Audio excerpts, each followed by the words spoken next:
Well, good afternoon. The Prime Minister's brought the sun out, so we can do about anything.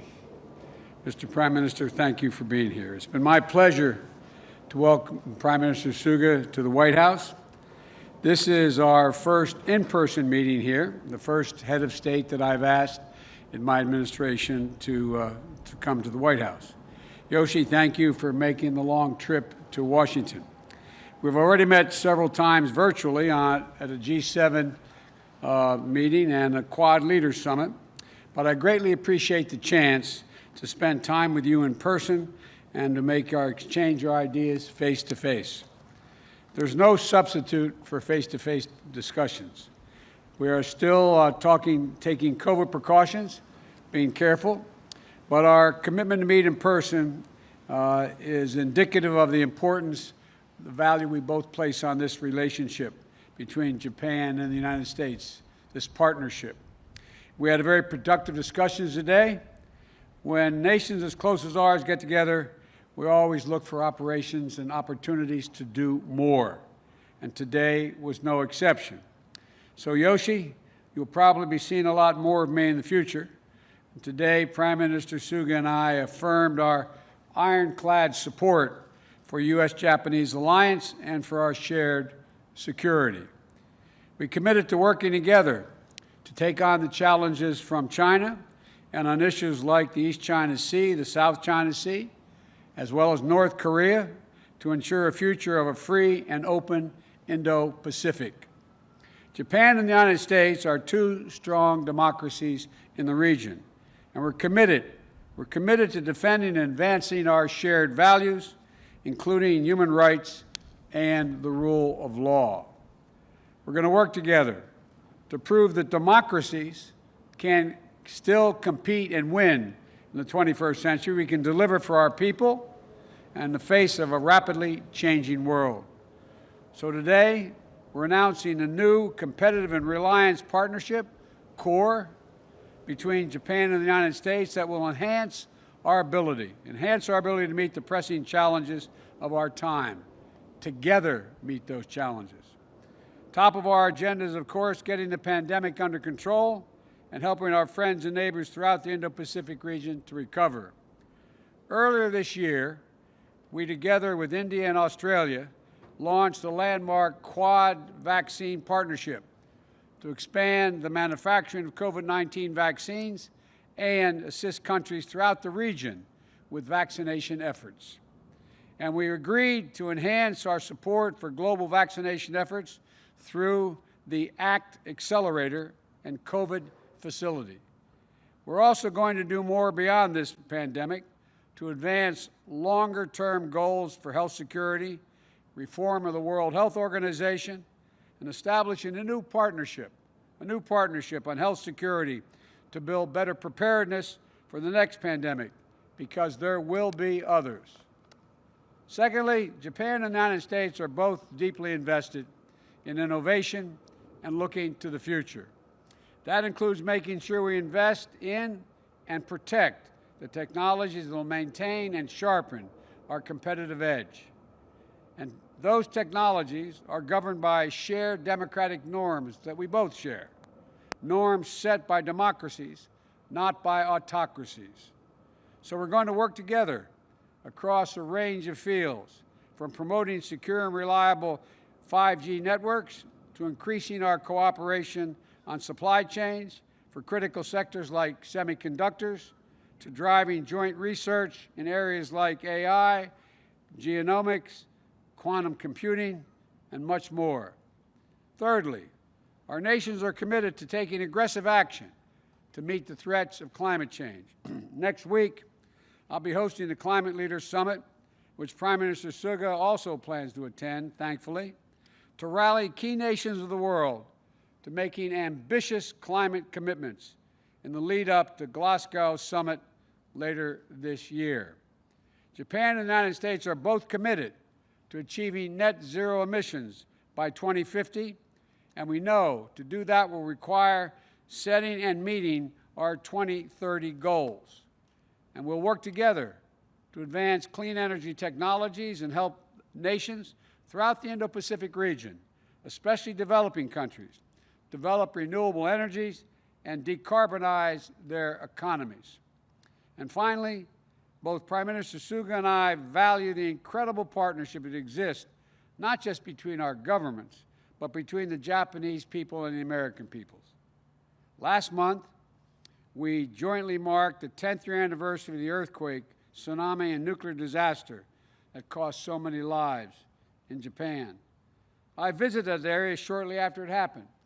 In our private lunch, the Vice President, the Prime Minister and I talked about when I was Vice President visiting the families in the region to show support of the United States. We continue to mourn the loss of all those folks and to honor the extraordinary joint effort between Japan and the American people in the wake of that tragedy to recover and to rebuild. And those personal bonds of friendship and connection, they're the ones that are going to keep this alliance strong and vibrant for decades to come. And I'm especially proud that today we agreed to resume what is called the Mansfield Fellowship Program to promote people-to-people connections between our countries. Before Mike Mansfield, who was a beloved ambassador to Japan, became ambassador, he was a mentor of mine when I came to the Senate after my wife and daughter were killed. And he helped me along in ways I can't even explain in the United States Senate. And I'm proud that this legacy continues to be honored as part of the close, enduring partnership between our nations. And Yoshi, I know how proud you are of the people of Japan are. You've got a Japanese boy coming over here, and guess what? He won the Masters. He won the Masters. He won the green jacket. And Matsuyama was the first Japanese player to take home that green jacket at the Masters tournament this week. So let me say congratulations, Japan, as well on that feat. Mr. Prime Minister, thank you for making the trip. I look forward to all that Japan and the United States will accomplish together in the coming years. It was a great honor having you as the first head of state in my administration. The floor is yours.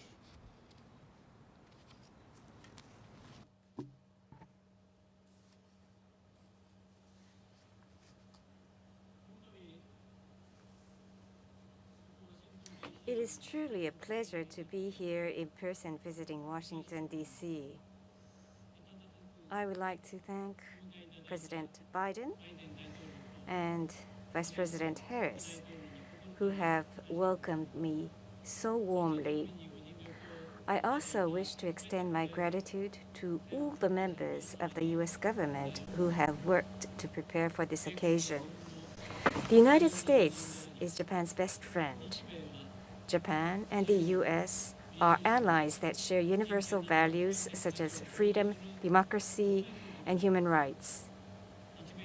Our alliance has served its role as the foundation of peace and stability for the Indo-Pacific region and the world.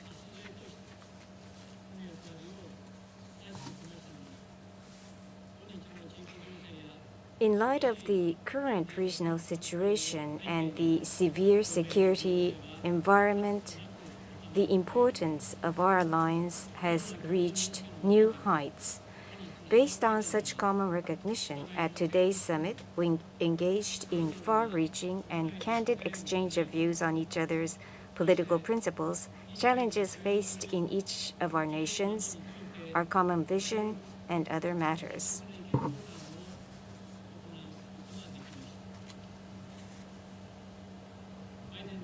President Biden and I reaffirmed the recognitions confirmed at the Japan-US 2+2 held last month and agreed to engage in initiatives for the region based upon such recognitions. We also discussed the free and open Indo-Pacific.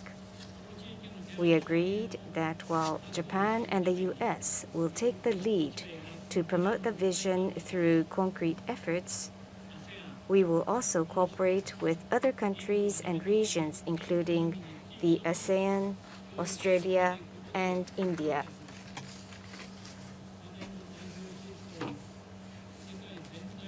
We also had serious talks on China's influence over the peace and prosperity of the Indo-Pacific and the world at large. We agreed to oppose any attempts to change the status quo by force or coercion in the East and South China Seas and intimidation of others in the region. At the same time, we agreed on the necessity for each of us to engage in frank dialogue with China and, in so doing, to pursue stability of international relations while upholding universal values. On North Korea, we confirmed our commitment to the CVID of all weapons of mass destruction and ballistic missiles of all ranges, and agreed to demand North Korea to fulfill its obligations under Security Council resolutions. On the issue of abduction, we reaffirmed that it is a grave human rights issue and that our two countries will work together to seek immediate resolution by North Korea. In countering North Korea and for the peace and prosperity of the Indo-Pacific,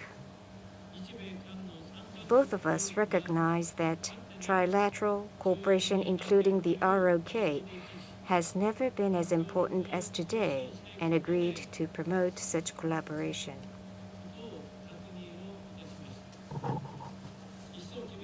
Noting that the regional security environment has become increasingly severe, the deterrence and response capabilities of our alliance must be strengthened.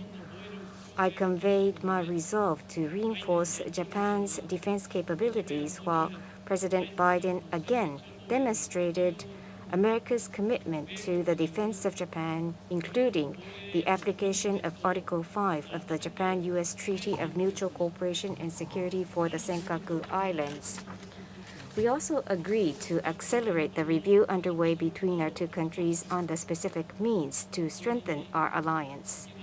At the same time, from the perspective of mitigating the impact on local communities, including first and foremost Okinawa, we agreed to promote the realignment of the U.S. forces in Japan, including the relocation of Air Station Futenma to Henoko, which is the only solution to avoid its permanent use.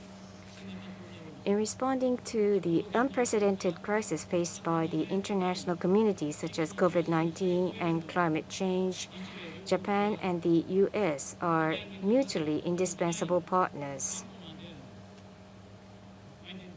President Biden and I share the recognition that our two nations bear significant responsibilities to lead multilateral initiatives toward the resolution of such issues. In this context, we agreed to respect international order based upon multilateralism and the rule of law while exercising joint leadership to build back better our global community. Based on such outcome of our meeting today, we are releasing the Japan-U.S. Joint Leaders Statement, Global Partnership for a New Era, which will serve as the guiding post for our alliance in the times ahead, which strongly demonstrates our solidarity towards the realization of a free and open Indo-Pacific. From the perspective of our two nations leading efforts to build back better, President Biden and I agreed on the Japan-U.S. core partnership and confirmed to promote cooperation in common priority areas, including promotion of competitiveness and innovation in digital science and technology, COVID-19 countermeasures, green growth, and climate change.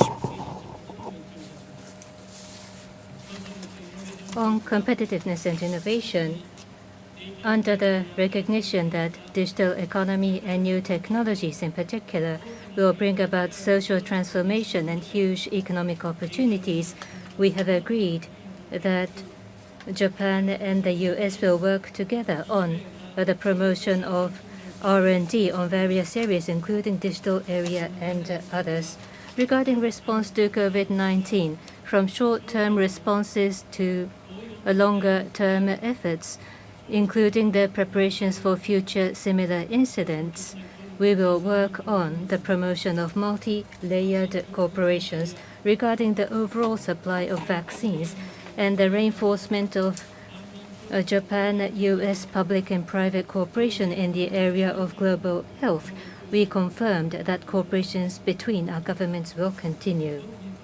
In order to ensure equitable access to vaccines, including access by developing countries, multilateral and regional cooperations will be promoted. On the matter of climate change, at the upcoming climate summit to be hosted by the US next week, or at COP26 and beyond, we confirmed that Japan and the US will lead the global decarbonization.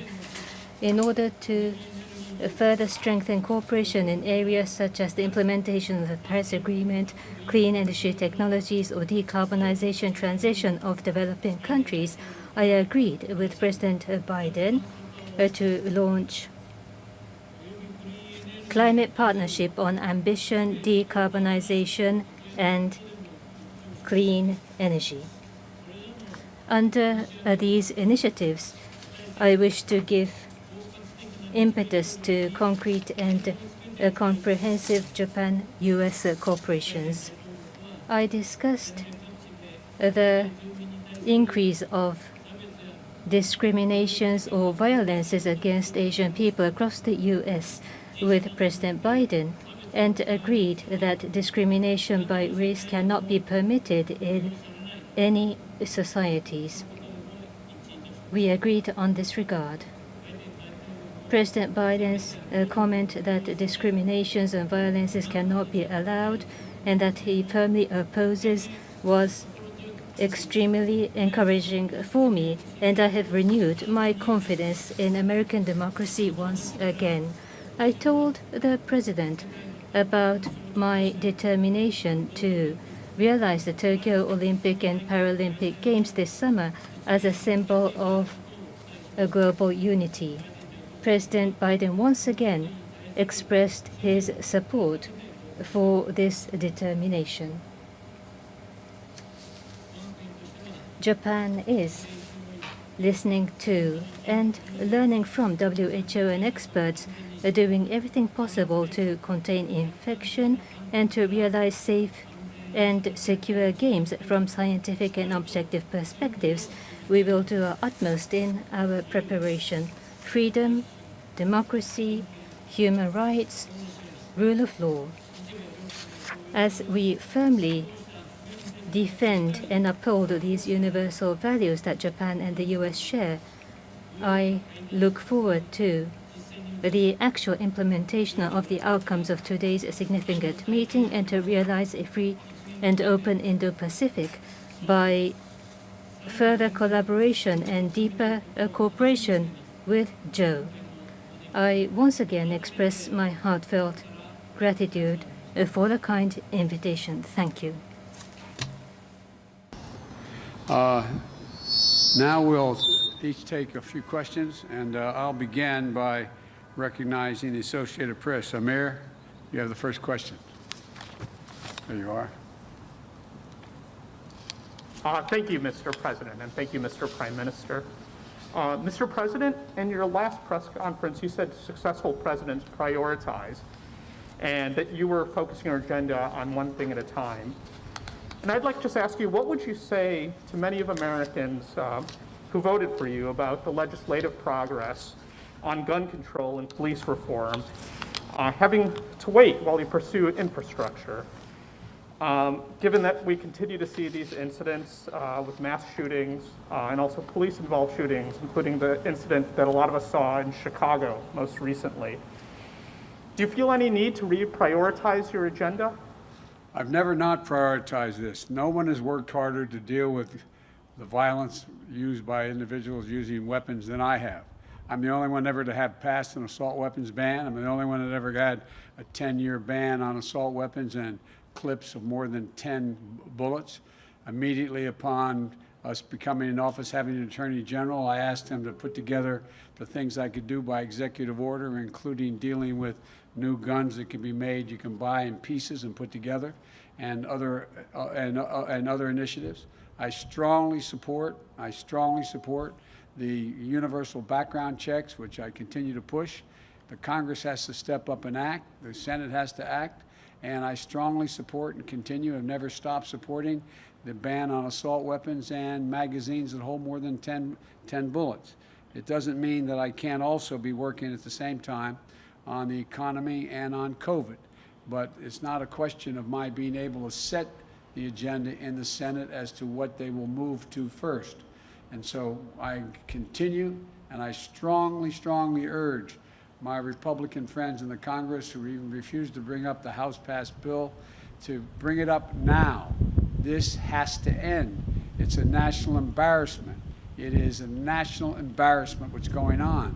And it's not only these mass shootings that are occurring. Every single day, there's a mass shooting in the United States if you count all those who were killed out in the streets of our cities and our rural areas. It's a national embarrassment and must come to an end. And one last thing, the folks who own weapons, the folks who own guns, they support universal background checks. The majority of them think we should not be selling assault weapons. Who in God's name needs a weapon that can hold 100 rounds or 40 rounds or 20 rounds? It's just wrong. And I'm not going to give up till it's done. You have a question you want to offer? Not a question. Recognize someone, Mr. Prime Minister. 産経新聞の杉本さん。 Mr. Sugimoto of Sankei Newspaper, thank you very much. My name is Sugimoto of Sankei Newspaper. At the summit, I believe that China policy was one of the central agenda items. So my question is on China policy. Both governments consider that peace and stability of Taiwan is of great importance, and that had been the agreement between the two countries. What kind of exchange of views were conducted on this matter at today's meeting? In order to deter contingency in the straits, what can Japan do? And what can Japan do when actually a contingency occurs in the Taiwan Straits? Did the Prime Minister explain to President Biden what Japan can do under such circumstances? And also, were there discussions on Xinjiang Uyghur Autonomous Region human rights issue? Grave concern is shared by the two countries, but Japan is the only G7 country that has not imposed sanctions on China. Were you able to gain President Biden's understanding towards such position? As we engaged in exchange of views over the regional situation, we also discussed the circumstances in Taiwan and Xinjiang Uyghur Autonomous Region as well. I refrain from mentioning details since it pertains to diplomatic exchanges, but there is already an agreed recognition of the importance of peace and stability of the Taiwan Straits between Japan and the United States, which was reaffirmed on this occasion. I also explained Japan's position and initiatives regarding the situation in Xinjiang Uyghur Autonomous Region to the President, who I think understood my points. Next question goes to Trevor, Reuters. Thank you. Mr. President, it's been a while since we've heard an update from you on how the talks are going with Iran.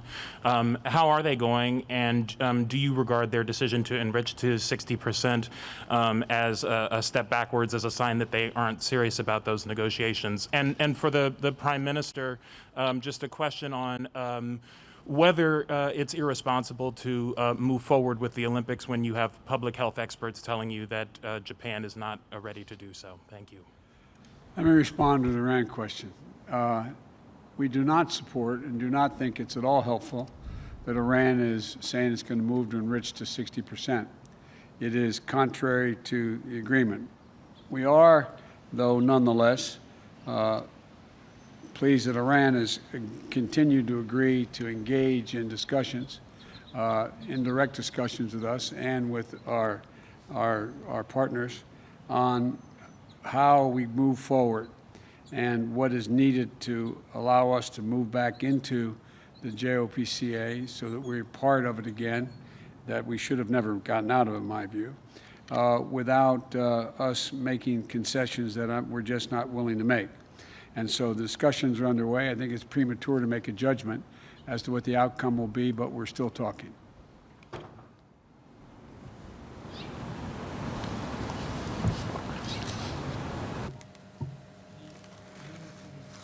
If I may invite Shintomi-san of Kyodo News. Yes, I have a question to Prime Minister Suga regarding the Tokyo Olympics and the Paralympics planned for this summer. You have garnered support from President Biden. Did the President mention about the concrete promise to send American athletes or any positive comments? If you can tell us about the exchanges and the conversations during the meeting about the COVID-19 vaccines or about climate change, you have discussed these aspects about the schedule of providing the vaccines, or by 2030, the reduction target of the gases. Any numerical targets or actions were discussed, please? As was mentioned at the beginning, I expressed my determination to realize the Tokyo Olympics and the Paralympic Games as a symbol of global unity this summer. And President Biden once again expressed his support. Japan will continue careful and full preparation in order to realize the Tokyo Games this summer, in order to ensure equitable access to vaccines for COVID-19. We also affirmed that Japan and the U.S. will continue our cooperation. Regarding the climate change, this is a matter that both President Biden and I emphasize. So during the talk today, we have confirmed to strengthen bilateral cooperation and collaboration in the area of climate change and have agreed to launch the Japan-US Climate Partnership, which is extremely meaningful and significant. Well, thank you all very much. Thank you, Mr. Prime Minister. I look forward to having you back. Thank you again, everyone.